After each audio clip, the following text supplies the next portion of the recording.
Hello students, welcome back to Mahamana academy. Human reproduction chapter यहाँ पर ख़त्म हो चुका है। प्रीवियस सारे वीडियोस आपके पास अवेलेबल हैं, आप उसको जाके देख सकते हो। नेक्स्ट जो चैप्टर यहाँ पर स्टार्ट हो रहा है दैट इज़ रिप्रोडक्टिव हेल्थ। ठीक है, रिप्रोडक्टिव हेल्थ हम लोग यहाँ पर पूरा चैप्टर कवर करने वाले हैं। इसी तरह आपके पास टॉपिक वाइज में लेक्चर्स मिलेंगे। आप बुक्स को ओपन रखिए और लेक्चर को आप देखिए और वहाँ पर जो भी चीज़ें आपको लगे कि इंपॉर्टेंट है तो you should mark it. Okay, उसको आप मार्क करके रखो। और बेसिकली क्या होता है ना, रिप्रोडक्टिव हेल्थ या जो जब हम बात करते हैं sexual reproduction in flowering plants और ह्यूमन रिप्रोडक्शन की, तो उसमें क्या होता है ना, हमारा काफ़ी ज़्यादा कह लो कि सब्जेक्टिव क्वेश्चन बहुत अच्छे बनते हैं। वहाँ पे काफ़ी आपसे लाइक स्पर्मेटोजेनेसिस पूछ लिया या स्कीमेटिक डायग्राम पूछ दिया किसी का, या कोई डायग्राम दे दिया, उसको बोल रहा है आपसे कि उसको एक्सप्लेन करो, तो वहाँ पर ना आपसे subjective question like 4 marks 5 marks के या 3 मार्क्स के ऐसे बनते हैं। बट जो ये चैप्टर है आपका रिप्रोडक्टिव हेल्थ जो है, यहाँ से आपका MCQ बहुत टॉप लेवल का बनता है बेटा। MCQ अगर हम बात करें कि पूरा जो रिप्रोडक्शन का यूनिट है, प्लांट एनिमल मतलब ह्यूमन और जो ये हेल्थ वाला चैप्टर है, यहाँ बहुत ज़्यादा MCQ बनने के चांसेस हैं। यहाँ पर सब कुछ ना वन वर्ड है, यहाँ पे मैकेनिज्म समझाने के लिए एज सच बहुत कुछ नहीं है, लेकिन आपको यहाँ पर जहाँ भी आएगा कोई मैकेनिज्म या कोई ऐसे ड्रग कोई काम कैसे कर रहा है या फिर कोई जैसे अभी बहुत सारी चीज़ें हैं यहाँ पर भी एक्चुअली, लेकिन उतनी चीज़ें नहीं हैं जितना कि हमने ह्यूमन रिप्रोडक्शन या प्लांट का जब हमने रिप्रोडक्शन पढ़ा था उसमें था। तो इसमें मेक श्योर करो कि आप ना चीज़ों को अंडरलाइन करते जाओ, और अगर कुछ नया वर्ड आ रहा है तो उसको भी NCERT की साइड में या अपनी नोट कॉपी में उसको नोट डाउन करते जाओ। ठीक है, तो रिप्रोडक्टिव हेल्थ से हम लोग स्टार्ट करने वाले हैं। इसमें सबसे पहले हम क्या देखने वाले हैं कि व्हाट इज़ रिप्रोडक्टिव हेल्थ। ठीक है, अभी तक आपको आपने पढ़ा होगा कि हेल्थ क्या होता है। सबसे पहले तो ये बताओ कि हेल्थ क्या होता है। हेल्थ क्या होता है? अच्छे खासे हैं, लंबे चौड़े हैं, मोटे हैं, ठीक है, दैट इज क्या वो हेल्दी है? क्या हेल्थ क्या होता है, सबसे पहले इसको हम डिस्कस करेंगे। ठीक है, हेल्थ क्या होता है।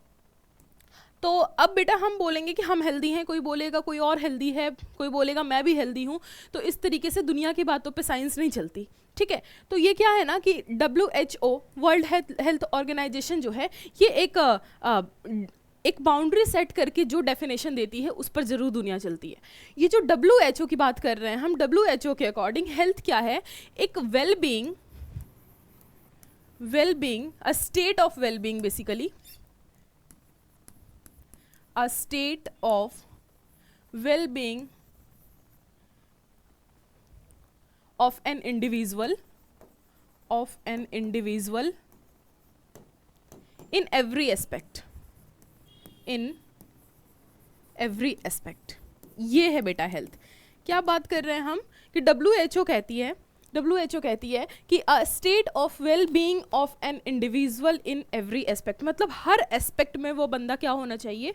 फिट होना चाहिए। अब कौन से एस्पेक्ट्स हैं? यहाँ जो एवरी एस्पेक्ट्स की हम बात कर रहे हैं, ये क्या है? तो इसके लिए है बेटा आपके पास कि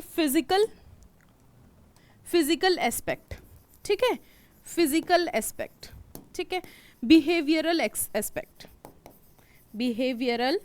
एस्पेक्ट, उसके बाद मेंटल एस्पेक्ट, ठीक है, रिप्रोडक्टिव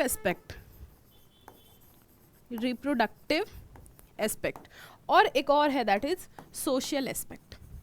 ये 4-5 एस्पेक्ट्स हैं जो कि इस पांचों में अगर कोई बंदा फिट है, लाइक वो फिजिकली फिट है, बिहेवियरली फिट है, मेंटली फिट है, रिप्रोडक्टिवली फिट है एंड सोशली फिट है, तभी WHO उसको एक हेल्दी मैन और हेल्दी वुमेन डिक्लेयर करती है। ठीक है, अब क्या मतलब है फिजिकल फिटनेस से या फिजिकल हेल्थ से या फिजिकली वेलबींग होने का क्या मतलब है? तो इसका मतलब है बेटा कि बंदा और जो भी जिसकी हम बात कर रहे हैं, इंडिविजुअल क्या होना चाहिए। अब बोल दो कि कोई ओवरवेट है या कोई अंडरवेट है, ठीक है, मान लो कि उसका जो ब्लड काउंट है नॉर्मल से बाहर ज़्यादा है या नॉर्मल से कम है, ठीक है, या मान लो कि वो दिखने में तो बहुत सही है, वरना वो ओवरवेट अंडरवेट है, ब्लड काउंट भी सब सही है, वो किसी जेनेटिक डिसऑर्डर से उसके अंदर कोई जेनेटिक डिसऑर्डर है, ठीक है, तो भी ये सब चीज़ नहीं होना चाहिए। मतलब इन सब से वो कहीं ना कहीं फ्री होना चाहिए, तब हम बोलेंगे कि फिजिकली वो क्या है? हेल्दी है। मतलब क्या है फिजिकल बोलने से? मतलब पूरा मतलब है कि रिलेटेड टू बॉडी, मतलब बॉडी में कोई डिजीज डिसऑर्डर नहीं होना चाहिए, वेट मेंटेन रहना चाहिए, और क्या होना चाहिए बताओ फटाफट से? उसके जितने भी इंटरनल ऑर्गन्स हैं, विजरल ऑर्गन्स हैं, वो फंक्शन प्रॉपर फंक्शनिंग कर रहे हों, ठीक है, किसी भी चीज़ की डेफिशिएंसी नहीं हो, किसी चीज़ का वहाँ पर एक्सेसिव अमाउंट नहीं हो, देन हम क्या बोलेंगे कि फिजिकली ही और she is fit. Next come to behavioural. Behavioural aspect क्या है बेटा, कि आपका बिहेवियर कैसा है। बिहेवियर कैसा है मतलब क्या आप बहुत छोटे से बात से चिढ़ जाते हो, है ना, किसी छोटे से बात पे किसी से गाली गलौज शुरू कर देते हो, किसी छोटे से बात पे आप बिल्कुल स्ट्रेस में चले जाते हो, ये सब जो है आपका बिहेवियर शो कर रहा है। बिहेवियरल एस्पेक्ट में कर सकते हो कि आपका बिहेवियर कैसा है टुवर्ड्स अनदर पर्सन, ठीक है, दूसरे के सामने आपका बिहेवियर कैसा है। अगर बिल्कुल सही है, बिल्कुल सही का मतलब ये बिल्कुल नहीं है कि कोई आपको कितना भी गुस्सा दिला रहा है आपको गुस्सा ही नहीं आ रहा हो, that is again a state of unfit, ठीक है। तो एक लिमिट होती है, एक रेंज है जो कि WHO डिसाइड करती है। अगर उसके बाद आप एक्ट कर रहे हो तो आपको बोला जाएगा कि yes you are behaviourally fit. Again mental, weight बहुत सही है बेटा, फिजिकल फिटनेस उसकी बिल्कुल सही है, ठीक है, बिहेवियर में भी वो सही है, बट क्या है कि वो उसका ओवर थिंक करने का जो कंडीशन कह लो कि वो ओवर थिंक बहुत ज़्यादा करता है, कोई भी डिसीजन सही टाइम पे नहीं ले सकता, सही डिसीजन नहीं ले सकता, किसी तरीके का उसको बाइपोलर डिसऑर्डर्स टाइप जो भी आपका कह ले कि माइंड से ब्रेन से रिलेटेड डिसऑर्डर या प्रॉब्लम है, वहाँ पे आता है आपका मेंटल फिटनेस, ठीक है। तो अगर वो चीज़ भी नहीं है किसी के अंदर तो उसको हम बोलते हैं कि वो मेंटली फिट है या मेंटली हेल्दी है। Next one is social behaviour, मतलब कि आप एक सोसाइटी में कैसे रहते हो, क्योंकि ह्यूमन क्या है, सोशल एनिमल है। तो अगर आप एक सोसाइटी में जैसे एक नॉर्मल पीपल रहता है आप वैसे रह रहे हो तो आप क्या हो, फिट हो। वहीं पर आप क्या हो, सबसे बाइकटेड हो या फिर आप किसी से इंटरैक्ट नहीं करते तो वहाँ पर आपको सोशली अनफिट डिक्लेयर करता है कौन, WHO। अगेन बात आती है रिप्रोडक्टिव फिटनेस की।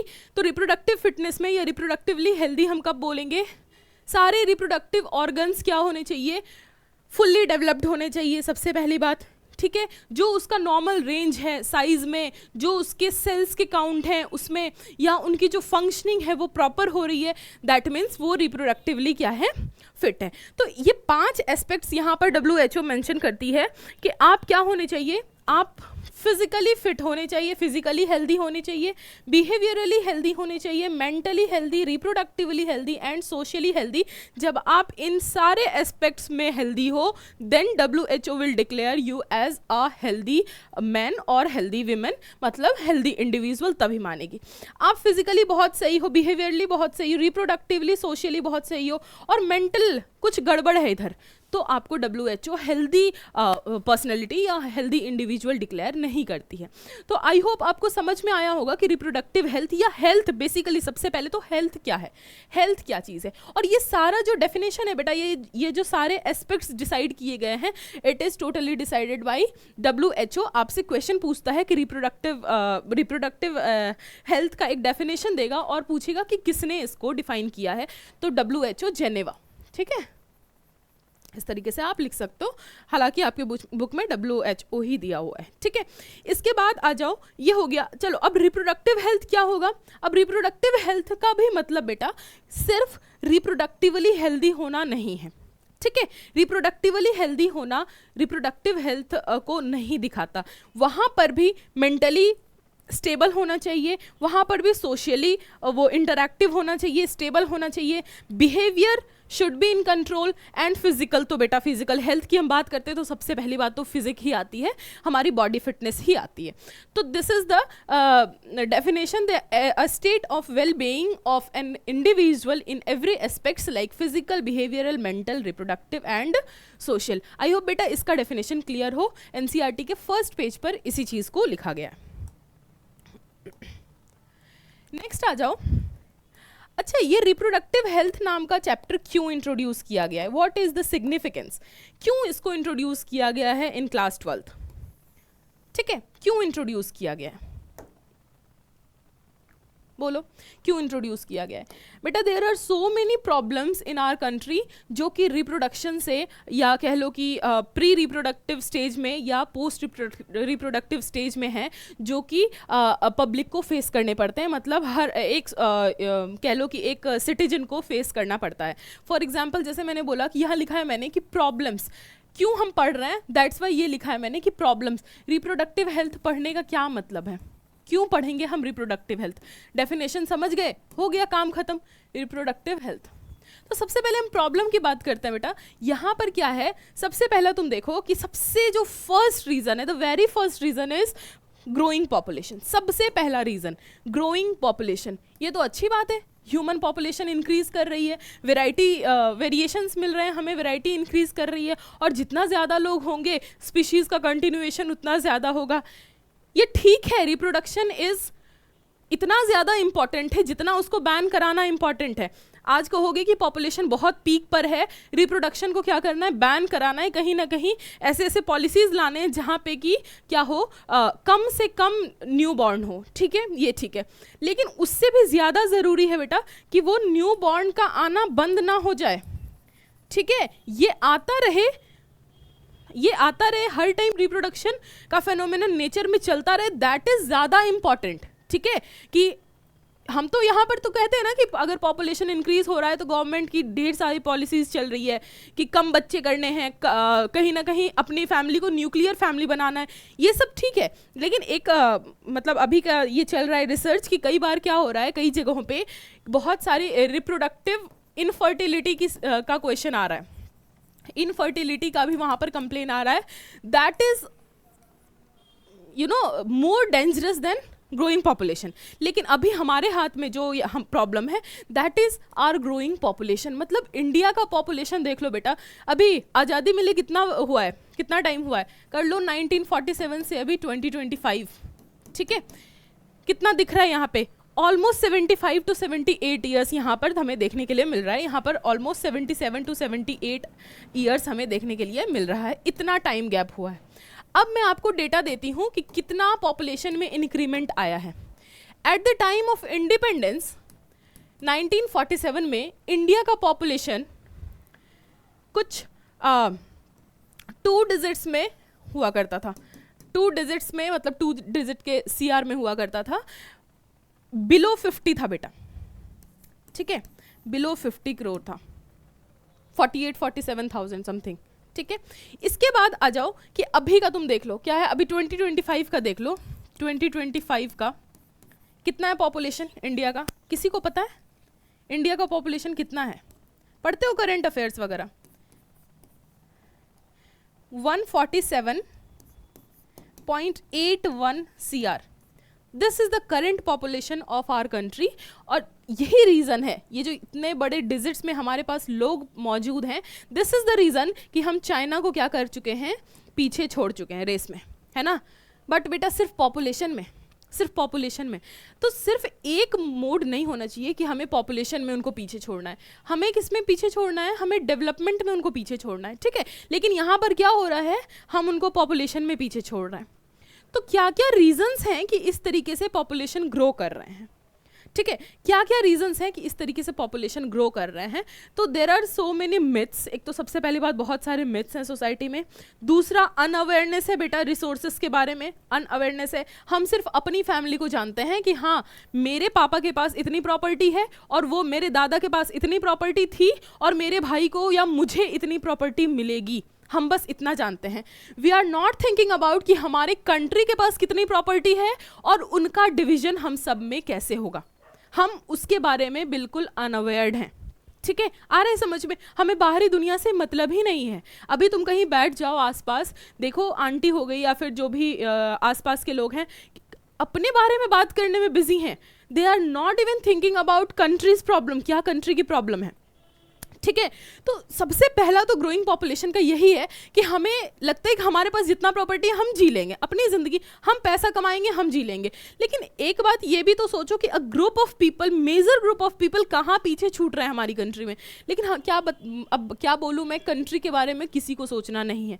एक बार ये देख सकते हो डेटा बेटा, यहाँ पर अप्रॉक्स कर लो कि 36 या 38 करोड़ था 36 to 38 करोड़ इन 1947, और जस्ट 70s ईयर्स में, मतलब 70s कर लो इस तरीके से, 77 to 78 ईयर्स में ये किस तरीके से पॉपुलेशन ग्रो किया। अगर इसका एक ग्राफ बनाना चाहे तो बहुत ही बेहतरीन स्ट्रेट लाइन आएगा हमारे पास, है ना। यहाँ पर अगर कर लो तुम 1950s, ठीक है, और यहाँ पर कर लो 2020s कर लो, ठीक है।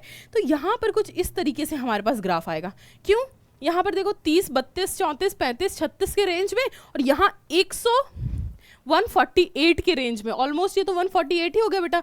ये 2024 के सेंसस की बात की गई है, अगर 25 में करेंगे तो ऑब्वियसली ये 148 हो चुका होगा, फॉर श्योर हो चुका होगा ये, ठीक है। तो ये देख पा रहे हो कि growing population is the main reason कि हमें रिप्रोडक्टिव हेल्थ के बारे में अवेयर होना चाहिए, क्योंकि रिप्रोडक्टिव हेल्थ के बारे में क्या बताया, सिर्फ आपके रिप्रोडक्टिव ऑर्गन्स से डील नहीं करता, सिर्फ आपकी फर्टिलिटी से वो डील नहीं करता, दैट इज अबाउट पूरा सोसाइटी के बारे में बात करते हैं जब हम रिप्रोडक्टिव हेल्थ की बात करते हैं तो, ठीक है। तो इसके बाद आ जाओ कि पहला तो ये प्रॉब्लम था, दूसरा क्या प्रॉब्लम था इसको इस चैप्टर को इंट्रोड्यूस करने का। यहाँ पर मैं आपको साइड में पॉइंट्स लिखते जा रही हूँ।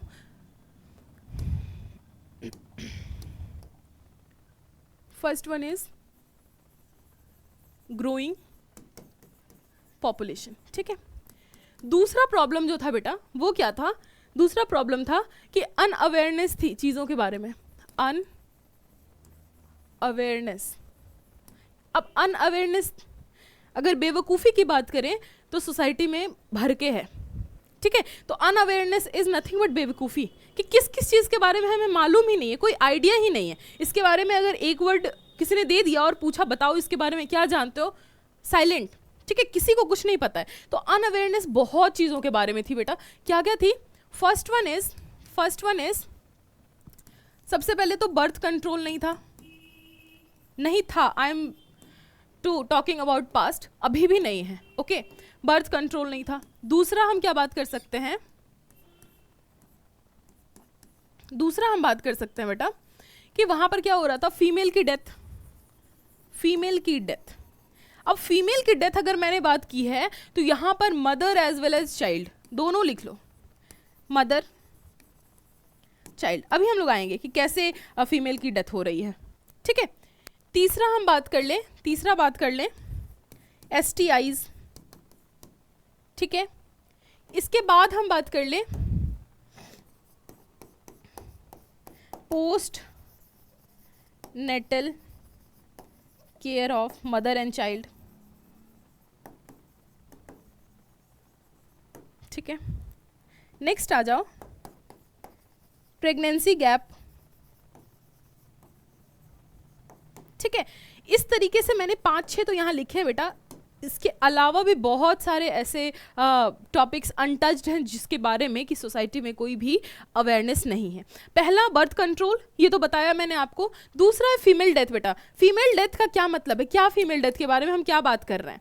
यहाँ पर क्या हो रहा है, मदर का भी डेथ हो रहा है और चाइल्ड का भी डेथ हो रहा है in the case of female. आपने सुना होगा फीमेल फीटिसाइड।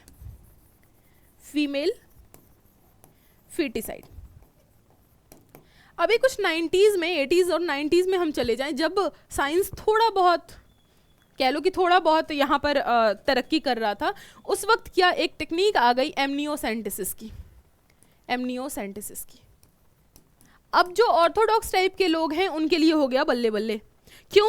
यहाँ पर हमें पता चल पा रहा है बेटा, इससे हमें कंप्लीट क्रोमोसोम का जो एक हम कैरियोटाइप बोलते हैं, कंप्लीट क्रोमोसोम का जो डेटा है वो यहाँ पर अवेलेबल है बाय दिस प्रोसेस एमनियोसेंटेसिस। अब उसने ये भी बता दिया कि 22+XX है या 22+XY है, और यहाँ से बहुत अच्छे से पता चल गया if there is XY then boy child, और अगर हम बात करें XX की देन गर्ल चाइल्ड, ठीक है। अब देखो मैं बात कर रही हूँ उनके थिंकिंग के अकॉर्डिंग कि यहाँ पर क्या हो गया, गर्ल चाइल्ड हो गई तो क्या है बर्डन,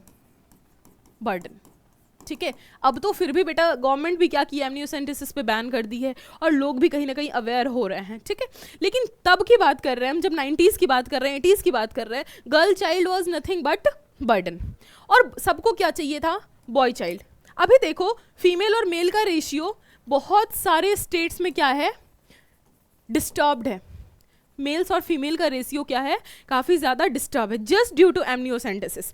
नेचर हर कुछ इक्वली करती है, ओके नेचर हर कुछ इक्वली करती है। कहते हैं ना कि दोनों का चांस क्या होता है, फॉर फर्टिलाइजेशन एक्स बनने का भी चांस 50% ही है और मेल बनने का भी चांस 50% ही है, ठीक है। तो ये रेशियो 50-50 क्यों नहीं है, जस्ट बिकॉज ऑफ एमनियोसेंटेसिस। तो यहाँ पर होता है बेटा फीमेल फीटिसाइड, हम और इसको डिटेल में पढ़ेंगे, एमनियोसेंटेसिस है क्या, होता कैसे है, परफॉर्म कैसे करता है, हम इसको पढ़ेंगे।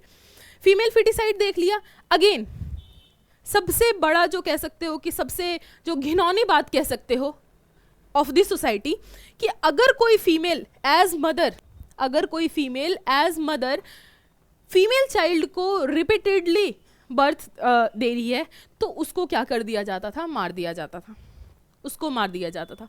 अगेन कौन मर रहा है, मेल या फीमेल, फीमेल, ठीक है। तो ये सब अनअवेयर टॉपिक्स है जिसको मैं अभी टच कर रही हूँ। Next one is STI. STI का मतलब क्या होता है, एसटीआई का मतलब क्या होता है, sexually transmitted infections, sexually transmitted infections. इसके बारे में क्या बात करनी है, यहाँ पर है बेटा एसटीआईज, सेक्सुअली ट्रांसमिटेड इन्फेक्शंस, ठीक है। अब सेक्सुअली ट्रांसमिटेड इन्फेक्शंस क्यों हैं और कैसे हैं, देखो किसी भी तरीके की हाइजीन मेंटेन ना करना will result into sexually transmitted infections, ठीक है। दूसरा, मल्टीपल पार्टनर के साथ इंटरकोर्स परफॉर्म करना, मल्टीपल पार्टनर्स के साथ, ठीक है। पहले तुमने हिस्ट्री में भी अभी भी पढ़ते होगे कि एक राजा की 3, 4, 5, 10 रानियां हुआ करती थी, ठीक है। अब मान लो उस 10 में एक को भी अगर कोई डिजीज है, कोई इन्फेक्शन है, तो क्या होगा, क्या होगा, वो पूरे जो कह लो कि राजमहल वाला जो तुम्हारा सीन होता है वहाँ पर पूरा वो बहुत अच्छे से एसटीआई को फैलने का मौका मिलता है, ठीक है। वो चीज़ अभी भी कहीं ना कहीं सोसाइटी में चली आ रही है। अभी भी बेटा सेक्सुअली ट्रांसमिटेड इन्फेक्शंस का जो लेवल है, रेशियो है, वो काफ़ी ज़्यादा हाई है, ठीक है। आप लोग देखते हो या एनसीईआरटी में मेंशन किया हुआ है प्रोस्टिट्यूशन, प्रोस्टिट्यूशन यहाँ पर क्या है, यहाँ पर क्या है, all are free to go, है ना, सब फ्री हैं जाने के लिए, और वहाँ की फीमेल्स चेंज नहीं होगी, वहाँ की फीमेल्स चेंज नहीं होगी। ऑल्दो एक चीज़ और, वहाँ की फीमेल्स में इन्फेक्शन बहुत कम होते भी हैं, वहाँ की फीमेल्स का प्रॉपर चेकअप होता है, वहाँ की फीमेल्स में इन्फेक्शन कम होते हैं। बट व्हाट अबाउट जो बाहर से आउटसाइडर मेल्स हैं, वो क्या कर रहे हैं, आउटसाइडर मेल्स जो हैं वो क्या कर रहे हैं, इन्फेक्शन को कैरी करके वहाँ जाके डिलीवर करके आ रहे हैं, ओके। तो इस तरीके से होता है आपका एसटीआईज, जिसके बारे में 90s में 2000s में किसी भी तरीके का अवेयरनेस नहीं था। That's why these are the reasons बेटा कि जो प्रॉब्लम अराइज हो रहे हैं हमारी कंट्री में, और क्यों रिप्रोडक्टिव हेल्थ चैप्टर को इंक्लूड किया गया इन योर एजुकेशन, ठीक है। इसमें एक और चीज़ यहाँ पर ऐड कर लो जो कि बहुत ही इंपॉर्टेंट है, दैट इज सेक्स एजुकेशन, ठीक है, सेक्स एजुकेशन। हम लोग यहाँ पर इसको भी डिस्कस कर लेंगे, ओके। इसके बाद एसटीआईज हो गया। अच्छा एक चीज़, एक डिफरेंस आपको मैं बता दूँ, एसटीआई और एसटीडीज, आपने 2 वर्ड सुना होगा, एसटीआई एंड एसटीडीज, एसटीआईज और एसटीडीज, कुछ खास डिफरेंस नहीं है बेटा। ये है आपका सेक्सुअली ट्रांसमिटेड इन्फेक्शंस और ये सेक्सुअली ट्रांसमिटेड डिजीजेस, ठीक है। तो इन्फेक्शन हम कब बोलते हैं, जब नया नया इन्फेक्शन वहाँ पर कॉज होता है, और डिजीज़ हम कब बोलते हैं, जब इन्फेक्शन काफ़ी पुराना है और now it is leading to what, damage of tract और डैमेज ऑफ ऑर्गन्स, और यहाँ पर अब क्या हो रहा है, इंडिविजुअल को बहुत सारे अनईजीनेस से गुजरना पड़ रहा है। डिस ईज है ना बेटा, डिस ईज मतलब अब उनकी लाइफ इजी नहीं है, अब उनके ऑर्गन सही से काम नहीं कर रहे हैं, अब उनकी लाइफ क्या हो गई है, अनईजी हो गई है due to that infection. Now it will be considered as STDs, that is sexually transmitted diseases. हर सेक्सुअली ट्रांसमिटेड डिजीजेस का पहला जो चरण बोलते हैं हम, वो क्या होता है, sexually transmitted infections. Getting my points, okay. इसके बाद आ जाओ, next one is post natal care of mother and child, okay. That is again hot topic कि पोस्ट नेटल केयर ऑफ क्या है, मदर एंड चाइल्ड। मतलब क्या हुआ, एक फीमेल जो है बच्चे को डिलीवर किया उसने, ठीक है। अब उसको क्या चाहिए, उसको चाहिए केयर। क्यों चाहिए, क्योंकि अप्रॉक्स फॉर 9 मंथ्स फीमेल का बॉडी क्या रहा है, हाईली स्ट्रेस्ड कंडीशन में रहा है। आपको एक चीज़ और मैंने बताया था प्रेगनेंसी हार्मोन में कि थायरॉक्सिन की बात कर ले, कॉर्टिसोल की बात कर ले, इंसुलिन की बात कर ले, या ये बात करो कि जितने भी मेटाबॉलिक हार्मोन्स हैं जो एक इंडिविजुअल एक बंदे के लिए प्रोड्यूस कर रहा था, that is producing many folds in greater in large amount, ठीक है। मतलब कई गुना ज़्यादा वो क्या कर रहा है, हार्मोन प्रोड्यूस कर रहा है। मतलब एक प्रेग्नेंट फीमेल अगर मान लो 1 ml नहीं 1 माइक्रोग्राम, बेसिकली 3 to 4 माइक्रोग्राम होता है, तो लिख दो 3 to 4 माइक्रोग्राम थायरॉक्सिन अगर बना रही है, that is T3 T4 in its normal condition. तो अब जब वो प्रेग्नेंट है उस वक्त में वो क्या करेगी, 12 to 15 माइक्रोग्राम T3 T4 बनाएगी। अब ये T3 T4 कहाँ बन रहा है, इनसाइड हर बॉडी, ठीक है। तो ये क्या है, it is very stressed condition. अभी क्या होता है कि हमें अगर मान लो हमें क्या किया गया, हम जो है इंडिया के रहने वाले हैं, जो कि एक कह लो कि ट्रॉपिकल रीजन में हम रहने वाले हैं, लेकिन हमें क्या किया जाए, हमें बिल्कुल अंटार्कटिका भेज दिया जाए, तो हमारा बॉडी जो है, हमारा बॉडी अप्रॉक्स 6 मंथ ले लेगा बेटा for coping up the condition. जो कंडीशन है वहाँ पे उसको कोप अप करने के लिए 6 महीने का समय ले लेगा, क्योंकि कभी उसने इतनी ठंडी देखी ही नहीं है। तो that is what stressed condition of our body, कि हमारे ग्लैंड्स क्या है, हाइपर एक्टिव कंडीशन में, जस्ट टू मेंटेन होम्योस्टेसिस। लेकिन जब यहाँ हम बात करें कि एक इंडिविजुअल के अंदर एक और इंडिविजुअल है, तो वहाँ पर भी कहीं ना कहीं इतना ही स्ट्रेस्ड कंडीशन रहता है। तो पूरे 9 मंथ के लिए एक फीमेल क्या है, हाईली स्ट्रेस्ड कंडीशन में है। अब आजकल के लाइफस्टाइल की वजह से बेटा और भी ये चीज़ क्या आ रहा है कि ये जो हाईली स्ट्रेस कंडीशन है, जब हमारे बात करते हैं हमारी माँ के बारे में या हमारी दादी नानी के बारे में, तो उनका जो बाहर का जो इन्वायरमेंट था वो काफ़ी ज़्यादा हेल्दी था कंपैरिजन टू अभी के, ठीक है। लेकिन अभी का जो कह लो कि इन्वायरमेंट, साथ ही साथ उनका लाइफस्टाइल जो है काफ़ी ज़्यादा कह लो कि वो क्या है, डिप्लीटेड है, काफ़ी ज़्यादा ख़राब हो चुका है। तो उसकी वजह से ये कोप अप नहीं हो पा रहा है, जिसका रिजल्ट है पोस्टपार्टम डिप्रेशन। Postpartum depression.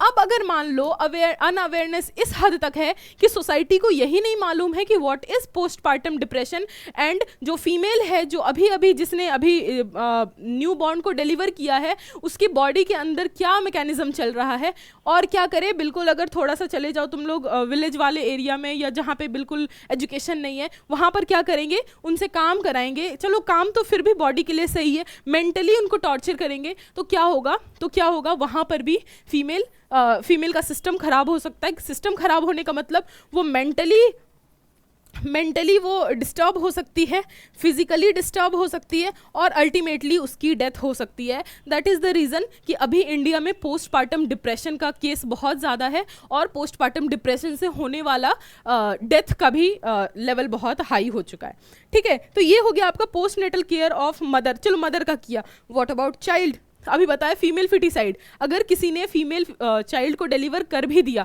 तो अब बच्चे को खाने ही नहीं दे रहे हैं, क्या उसका राइट नहीं है नेचर के रिसोर्सेज को यूटिलाइज करके अपना ग्रोथ और डेवलपमेंट कराने का?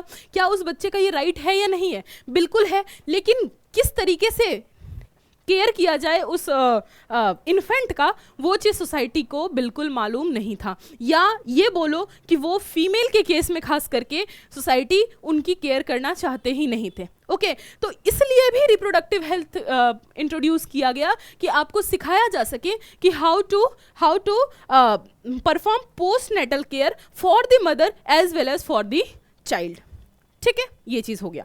नेक्स्ट आ जाओ बेटा, क्या है, pregnancy gap. Again this is very important. अगर हम बात करते हैं प्रेगनेंसी की, जहां पर कि एक female is going to deliver 2 to 4 to 6 child in her life, मतलब एक जिंदगी में, एक जन्म में उनको क्या करना है, 6 चाइल्ड को बर्थ देना है, ठीक है। तो क्या होगी बताओ क्या होगा। 9 मंथ्स के लिए बॉडी स्ट्रेस में, ठीक है। 6 मंथ्स का मान लो लैक्टेशनल एमेनोरिया हुआ तो उनका कॉन्सेप्शन नहीं हो पाया। इसके बाद आ जाओ फिर 9 मंथ्स के लिए क्या हो गया, बॉडी मतलब कोप अप करने का वक्त नहीं मिल पा रहा है उस बॉडी को, फीमेल बॉडी को बेसिकली। तो क्या होता है कि 4 to 5 to 6 चाइल्ड के बाद उनकी इम्यूनिटी वीक हो जाती है, उनके बॉडी का जो कंप्लीट कह लो कि फिजिकल जो फिटनेस है वो बिल्कुल डाउन, अगेन मेंटली भी वो क्या हो जाती है, रिटार्ड हो जाती है। ठीक है, दैट इज़ वेरी इंपॉर्टेंट कि जो प्रेगनेंसी गैप है वो 3 इयर्स का होना ही चाहिए। जो अभी का रिसेंट जो पॉलिसी है गवर्नमेंट की वो कहती है कि 3 इयर्स का गैप होना चाहिए बिटवीन 2 प्रेगनेंसीज, ताकि 3 ईयर किस लिए मिले मेंटली और फिजिकली फीमेल को फिर से प्रिपेयर होने के लिए, बेसिकली एक नॉर्मल कंडीशन में जाने के लिए। ठीक है, अगर बेटा लॉस होता है, मान लो एक चीज़ देख लो, अगर तुम्हें 1 लाख का नुकसान हो गया तो नुकसान रातों रात हो सकता है, रातों रात नुकसान हो जाएगा। कवर करने में कितना टाइम लगेगा? कवर करने में तुम्हें 6 महीने, 1 साल, 1.5 साल, 2 साल, 3 साल का वक्त लगेगा। लेकिन वो ये जो आपने लॉस किया था, ये जो माइनस में गया था, ये वापस आने में बहुत टाइम लगता है। वही केस यहाँ भी है कि 9 मंथ्स इज शॉर्ट पीरियड। ठीक है, एक्चुअली है तो काफ़ी लंबा, बट अगर हम सोचे पूरी लाइफ टाइम को देख के कि हाँ इसकी ज़िंदगी तो भाई 50 साल की, उसमें 9 मंथ्स की तो हम बात कर रहे हैं, तो बहुत छोटा पीरियड है। लेकिन वो जो कंडीशन वहाँ पर जनरेट हुई है बॉडी के अंदर, उसको बैक टू नॉर्मल आने में बहुत टाइम लगता है। तो एक गवर्नमेंट का प्लान है जिसके अकॉर्डिंग कि 3 इयर्स का प्रेगनेंसी गैप होना ही होना चाहिए। इसके पहले अगर फिर से कंसेप्शन होता है that is considered as illegal. Although ये पॉलिसीज़ ही हैं बेटा, इम्प्लीमेंट नहीं हुए हैं, तो इसलिए आपको ये चैप्टर पढ़ाया जा रहा है ताकि आपको पता हो कि गवर्नमेंट की क्या पॉलिसीज हैं। Next one is sex education. What is sex education? What is sex education?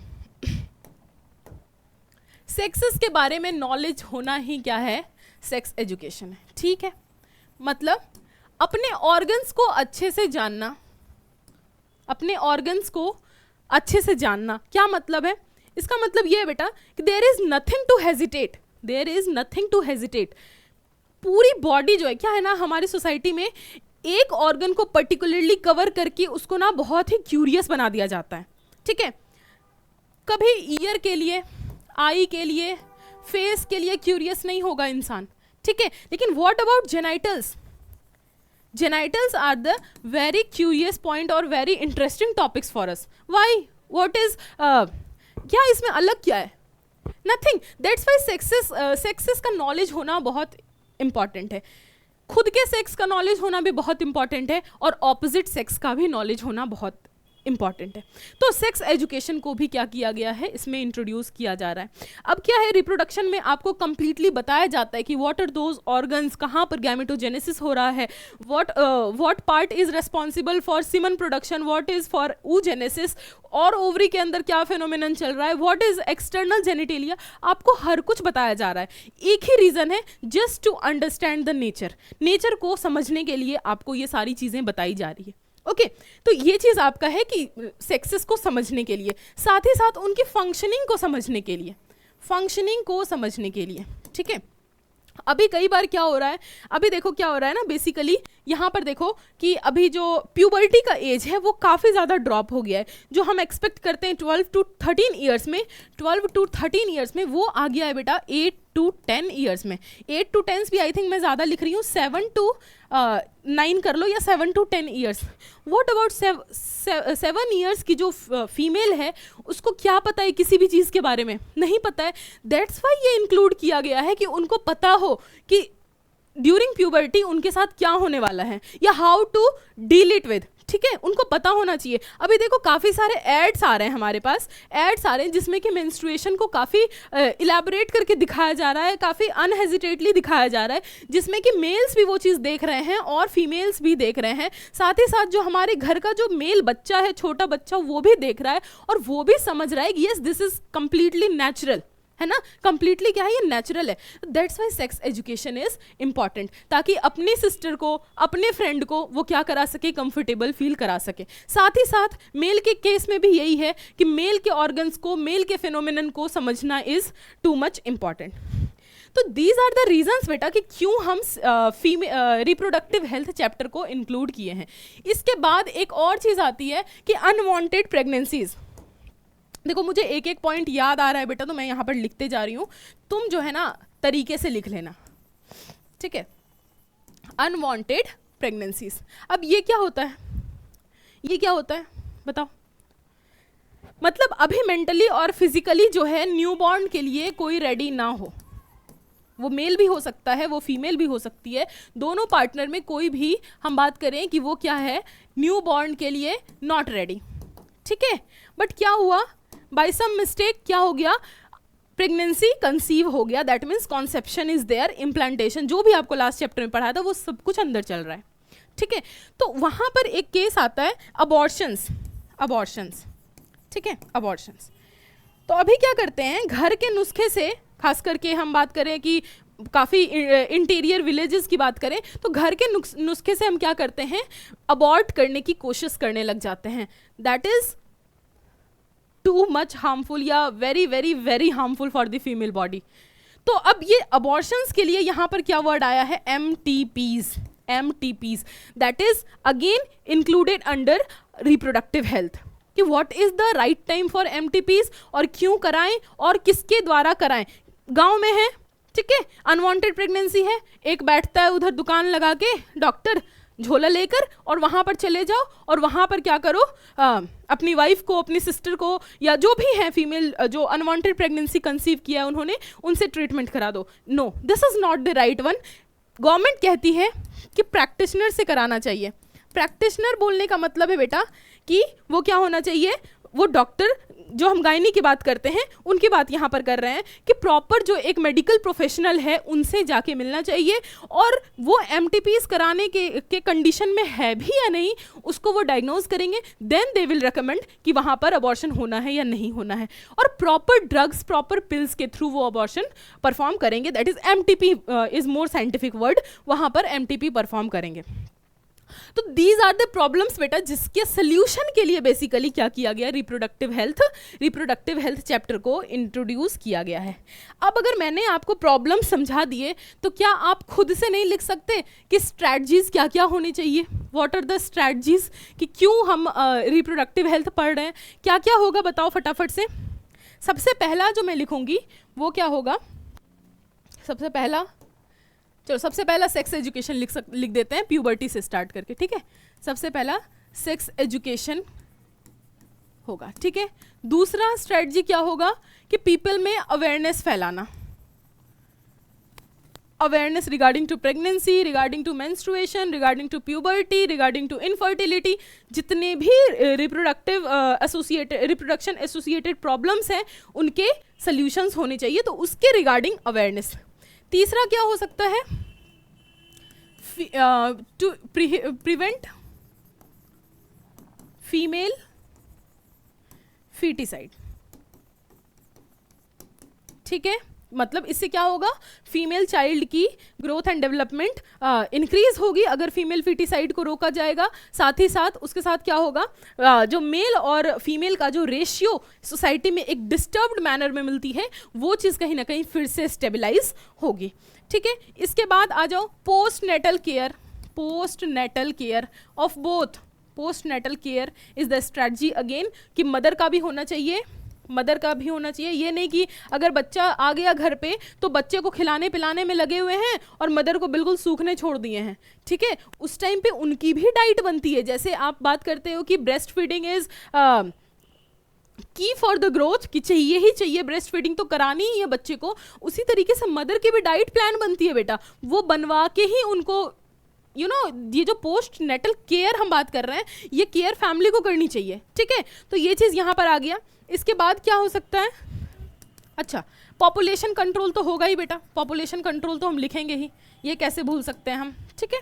इसके साथ ही जितना हमने पहले किया है डिस्कस, वो सबका स्ट्रैटेजी यही है कि उन सबको अचीव किया जाए, उन सबको अचीव किया जाए। अब एक चीज़ एनसीईआरटी में मेंशन्ड है, that is very much important by the MCQ point of view. वो क्या है बेटा कि देखो इंडिया की हम बात कर रहे हैं, ये जो सब कुछ हम बात कर रहे हैं कि फीमेल फीटिसाइड हो रहा है या मदर की डेथ हो रही है, खाना नहीं मिल रहा, पोस्टपार्टम के डिप्रेशन के बारे में किसी को मालूम नहीं है, मेंस्ट्रुएशन के बारे में किसी को मालूम नहीं है, हम जो ये सब बात कर रहे हैं इंडिया के रिगार्डिंग ही अपनी कंट्री के बारे में बात कर रहे हैं। इसके बाद देखो जो आयरनी है दैट इज कि पूरे वर्ल्ड में बेटा सबसे पहली बार जो फैमिली प्लानिंग नाम की कोई पॉलिसी हुई थी that is implemented in India. Family planning नाम का, ये देखो फैमिली प्लानिंग नाम का इसने एक कह लो पॉलिसी गवर्नमेंट ने इम्प्लीमेंट की थी सोसाइटी के अंदर। कब? 1951 में। अब देखो कितनी आयरनी है ये चीज़ कि पूरे वर्ल्ड में जब कोई भी फैमिली प्लानिंग नाम का कोई चीज़ नहीं जानता था, किसी ने नहीं सोचा था कि यस ये चीज़ होना भी चाहिए, तब इंडिया ने फैमिली प्लानिंग नाम का पॉलिसी लॉन्च कर दिया था इन 1951। और क्या किया तुमने? क्या किया? 38 करोड़ से लेके तुम 70 साल में ही 148 करोड़ पे पहुंच गए। कहाँ गया ये पॉलिसी? कहाँ गया इसका क्या कह सकते हो कि इसका जो तुमने रिजल्ट सोचा होगा कि हाँ ऐसे अगर प्लानिंग करेंगे लोग तक पहुंचेगी ये बात और काफ़ी ज़्यादा चीज़ें कंट्रोल होगी, नहीं हुआ। मेन फैमिली प्लानिंग बोलने से यही है ना बेटा कि वहाँ पर बर्थ कंट्रोल होना चाहिए, बर्थ कंट्रोल, वही चीज़ तो बस नहीं है। पॉपुलेशन इज ग्रोइंग रैपिडली, ठीक है। तो इसके बाद ये 1951 में ये बहुत ही इंपॉर्टेंट है एमसीक्यू के पॉइंट ऑफ व्यू से कि आपसे पूछेगा कि फैमिली प्लानिंग लॉन्च करने वाला सबसे पहला कंट्री कौन है। पूरे वर्ल्ड की बात कर रही हूँ, इतने सारे यूएस हैं, अमेरिका या जो भी हम ऑस्ट्रेलिया की बात करते हैं, जापान, चाइना, सब कितने डेवलप्ड हैं, फिर भी किसी ने पॉपुलेशन के बारे में नहीं सोचा था। इंडिया ने सोचा था सबसे पहली बार, और वो भी कब? 1951 में। जब जानते हो कि उस वक्त पे क्या था, एजुकेशन का लेवल क्या था? बिल्कुल नीचे था, ठीक है। लोग कोई भी किसी से भी फिंगर टिप लेके लूट ले रहे थे उनको, फिर भी लोगों के पास इंडिया में इतना दिमाग था कि वो फैमिली प्लानिंग नाम का एक पॉलिसी लॉन्च कर सके, लेकिन इतना दिमाग नहीं था कि उसको इम्प्लीमेंट कर सके, ठीक है। इसके बाद एक चीज़ और देखो, फैमिली प्लानिंग जो पॉलिसी थी उसी को थोड़ा सा मॉडिफाई करके RCH लॉन्च किया गया बेटा, that is reproductive and child health,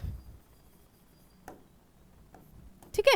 reproductive and child health, ये नई पॉलिसी थी जिसमें कि फैमिली प्लानिंग जो पॉलिसी थी उसमें ही कुछ अमेंडमेंट किए गए, और उसके बाद RCH नाम का एक और पॉलिसी लॉन्च किया गया इंडिया में, जिसमें कि अभी फैमिली की बात हो रही है, यहाँ पर रिप्रोडक्टिव एस्पेक्ट भी जुड़ गया। जो हम STI की बात कर रहे हैं, सेक्स एजुकेशन की बात कर रहे हैं, वो सारी चीज़ RCH में जुड़ गई। साथ ही साथ अब मेन फोकस क्या होने लगा, चाइल्ड हेल्थ का भी एक अलग से सारे टर्म्स एंड कंडीशंस वहाँ पर लगाए गए, जो कि कंप्लीटली हम इसको कहते हैं RCH। तो आपसे पूछता है कई बार कि RCH is modified version of किसका, तो वहाँ पर आप बोलोगे कि फैमिली प्लानिंग का ही कहीं ना कहीं थोड़ा सा मॉडिफिकेशंस है।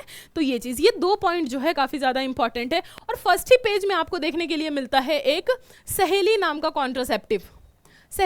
कॉन्ट्रासेप्टिव, इसको मैं बताऊंगी बेटा आगे जब हम ओरल पिल्स वगैरह के बारे में पढ़ेंगे उस वक्त। तो इसके बारे में बस ये है कि ये CDRI लखनऊ ने लॉन्च किया था, ठीक है। CDRI लखनऊ ने लॉन्च किया था, और ये एक नॉन स्टीरॉयड पिल था, ठीक है। और इसके बारे में था ये वंस अ वीक पिल था, ठीक है, जो कि कॉन्ट्रासेप्शन में हेल्प करता था। What is the meaning of contraception, ये सब मैं आगे कॉन्ट्रासेप्टिव्स जब बताऊंगी आपको उस वक्त में बताऊंगी। अभी जो फर्स्ट पेज पर NCERT पर लिखी है ये यही सारी पॉइंट्स है बेटा, जो कि MCQ पॉइंट ऑफ व्यू से इंपॉर्टेंट है। आई होप आपको ये चीज़ क्लियर हो गई हो। इसके बाद लास्ट टॉपिक आज का जो होने वाला है दैट इज एमनियोसेंटेसिस, जो अभी मैंने बोला आपको बेटा कि एमनियोसेंटेसिस हो रहा है या एमनियोसेंटेसिस क्या होता है। आपको बताया था कि एक्स्ट्रा एम्ब्रियोनिक मेम्ब्रेन में 4 लेयर थे हमारे पास, क्या क्या थे? Chorion, okay, amnion, okay, yolk sac, okay, and allantois. ये 4 चीज़ पढ़ा था हमने, जिसमें यॉर्क सैक और जो एलेंटॉइस था वो डिग्रेडिंग इन नेचर था, मतलब प्रेगनेंसी के बहुत स्टार्टिंग वीक्स में ही वो क्या होते हैं, मतलब खत्म होते जाते हैं, डिप्लीट होते जाते हैं, ठीक है। लेकिन अगर हम बात करें एमनियन और कॉरियन की, दैट इज कि वो लास्ट प्रेगनेंसी के लास्ट डे तक होते हैं। क्यों? कॉरियन क्या करता था, एक्स्ट्रा एम्ब्रियोनिक मेम्ब्रेन जो था कॉरियन क्या करता था, कॉरियोनिक विलाई का फॉर्मेशन करता था, वेरी गुड, जो कि इम्प्लांटेशन में हेल्प करता था। तो ये तो कभी डिजेनरेट नहीं हो सकता बिफोर पार्चुरेशन। ये अगर कह लो यहाँ से डिटैच हो जाएगा तो क्या होगा, पहले डिलीवरी हो जाएगी ना, मतलब प्रीमेच्योर डिलीवरी हो जाएगी, but which is not allowed by nature. इसके बाद हम बात करें कि एमनियन क्या काम करता था। एमनियन क्या करता था बेटा, एक फ्लूइड फिल्ड कैविटी बनाता था जिसके अंदर फीटस रेस्ट कर रहा होता था. This is your foetus and this is your amniotic sac और एमनियोटिक, जिसके अंदर फ्लूइड फिल्ड कैविटी थे, तो फ्लूइड कैसा होगा, एमनियोटिक फ्लूइड होगा. तो यहाँ पर क्या किया जाता है, एमनियोसेंटेसिस पे ध्यान दो. डेफिनेशंस में लिख दूंगी ऊपर, पहले इसके बारे में थोड़ा समझ लेते हैं क्या होता है. अब इसमें क्या होता है, ड्यूरिंग प्रेगनेंसी बेसिकली जब सेल्स रैपिडली डिवाइड कर रहे होते हैं, that is 14 to 18 weeks of pregnancy, यहाँ पर क्या होता है बेटा, यहाँ पर होता है कि इंजेक्शन डाल के एमनियोटिक सैक में इंजेक्शन डाल के यहाँ से क्या करते हैं, एमनियोटिक फ्लूइड को बाहर ले आते हैं. ठीक है, और अब जो एमनियोटिक फ्लूइड है, मैंने क्या बोला कि 14 to 18 वीक्स में सेल्स आर रैपिडली डिवाइडिंग, बहुत तेजी से डिवाइड हो रहा है. ठीक है, तो वहाँ पर जो सेल्स है, कुछ सेल्स फ्लूइड में भी हमें देखने मिलते हैं, फ्लूइड में भी हमें कुछ सेल्स क्या होते हैं बेटा, देखने के लिए मिलते हैं. अब जब हम ये फ्लूइड को यहाँ से बाहर निकालेंगे तो क्या होगा, कुछ सेल्स भी हमारे पास आ जाएंगे, और उन सेल्स का पहले लिख देती हूँ मैं यहाँ, फ्लूइड को आउट करेंगे. ठीक है, by the help of injection और सिरिंज और जो भी, और उसके बाद क्या होगा, उसके माध्यम से कुछ ना कुछ सेल्स भी बाहर आ जाएंगे. Cells will come out.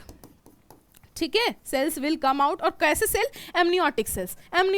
Okay, अब एमनियोटिक सेल्स जब बाहर आ गए, फीटल सेल्स जब बाहर आ गए, तो अब क्या कराएंगे, उसकी कराएंगे हम कैरियोटाइपिंग. मतलब उसकी कराएंगे हम बेटा कैरियोटाइपिंग. मतलब क्या होता है बताओ फटाफट से, कैरियोटाइपिंग का मतलब उसकी कराएंगे हम क्रोमोसोमल स्टडी. और क्रोमोसोमल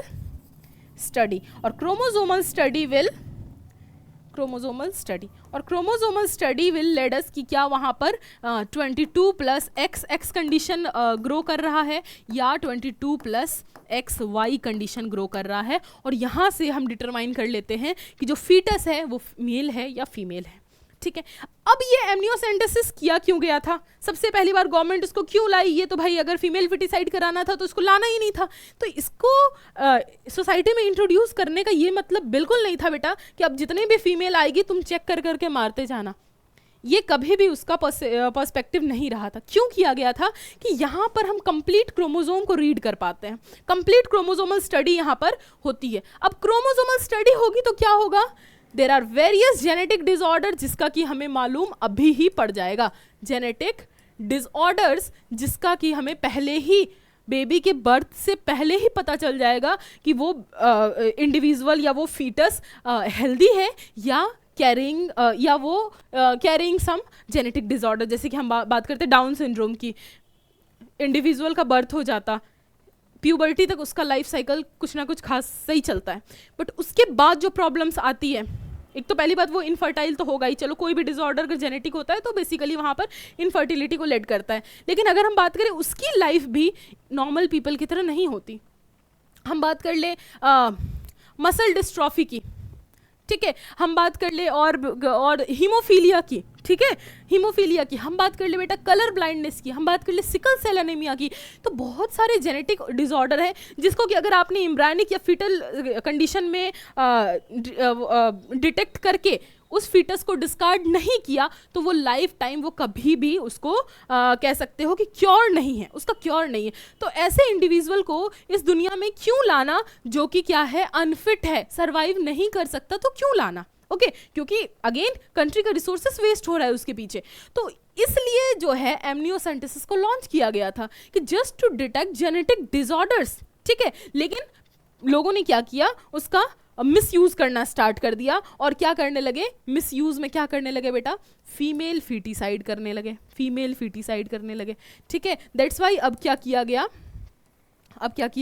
अब गवर्नमेंट क्या की है, एमनियोसेंटेसिस पे बैन लगा दी है. देखते हो ना, जाओ डॉक्टर के यहाँ तो लिखा रहेगा गर्भ परीक्षण दंडनीय अपराध है. तो ये तो काफ़ी भारी भरकम वर्ड में उन्होंने लिख लिया, लेकिन पीछे वाले दरवाजे से जाओगे, थोड़ा पैसा दोगे, वो कर देंगे ये चीज़. तो अभी कंप्लीटली वो चीज़ बंद नहीं हुई है, लेकिन बहुत हद तक ये बैनिंग के बाद ये चीज़ कंट्रोल में आई है कि फीमेल का जो रेशियो है सोसाइटी में वो कहीं ना कहीं मेंटेन होने की तरफ बढ़ रहा है.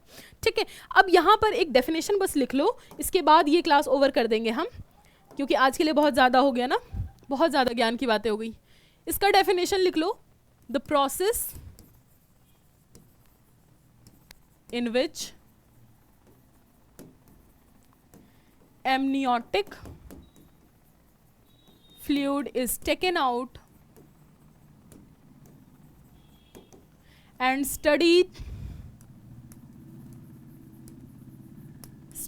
for, अब studied for what?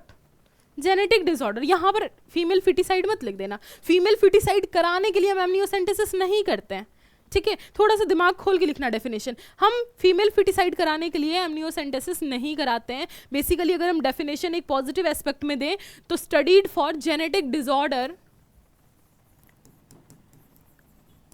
Disorders is called as what? Amniocentesis. Amniocentesis. I hope बेटा ये आपको क्लियर हो। क्यों नहीं लिखा यहाँ पे फीमेल फिटिसाइड? क्योंकि उसका परसेप्शन फीमेल फिटिसाइड कभी नहीं था। जब ये लॉन्च किया गया या इस पर स्टडी की गई, रिसर्च किया गया, तो फीमेल्स को मारेंगे ऐसा कभी भी नहीं था। मिसयूज़ कौन कर रहे हैं? पब्लिक कर रहे हैं इस चीज़ का। ओके, तो डेफिनेशन में आप मत लिख देना कि just to studied for female foeticide. No, this is not the aspect.